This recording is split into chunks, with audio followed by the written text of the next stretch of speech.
What's up, everybody? My name is Shannon and I am still waiting for my Satyr, and today we are talking about Diary of a Haunting by Verano. So I think it's pretty obvious why I decided to read this book. Look at this cover. It's totally creepy. I really love horror stories. I really like actually listening to horror novels because they're just so creepy and spine-chilling. So looking at this cover, reading the back of it, seeing that it was going to be a series of diary entries where they're moving into this house. There's a bunch of crazy stuff going on. Is it ghosts? Is it spirits? What's happening? It just sounded really cool, but I will say that this book was kind of a letdown. This is told through a series of diary entries, which isn't everybody's cup of tea, but I really like it.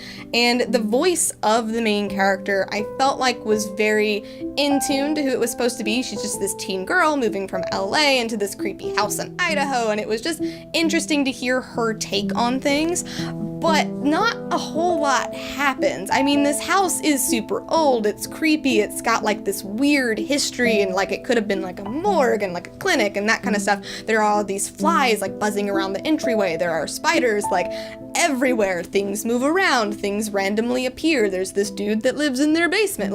This is all a recipe for a really creepy story. But unfortunately, it's just nothing really happens. It's just Paige noticing things, and Paige just kind of moving on and seeing what's happening and falling in love with her neighbor and that kind of stuff. So it was just kind of boring. I kept waiting for this book to finally get going. There was tension, but it just never really paid off. And then we get to the end of the book and we're learning all of these things and it's really cool, but then we get to the ending and I'm just kind of well, okay, sure. I wanted more. They just didn't get enough. That's really what it is. It's just not enough. There is some tension, there is some things that are happening, but it just really isn't enough to push it into the realm of this being a spooky, scary type fun horror book. One other thing that does really bother me with this is that the author is a self-insert character, and that's not what bothers me. What bothers me is that the way that it's done is that the author has all of the answers. He's the one who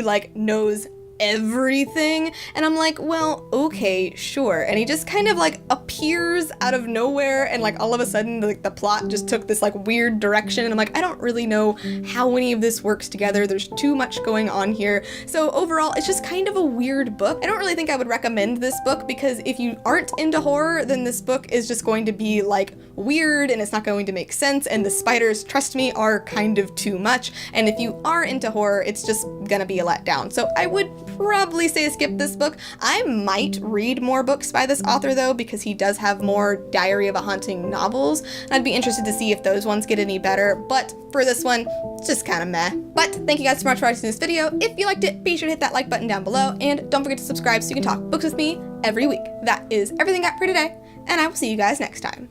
Bye!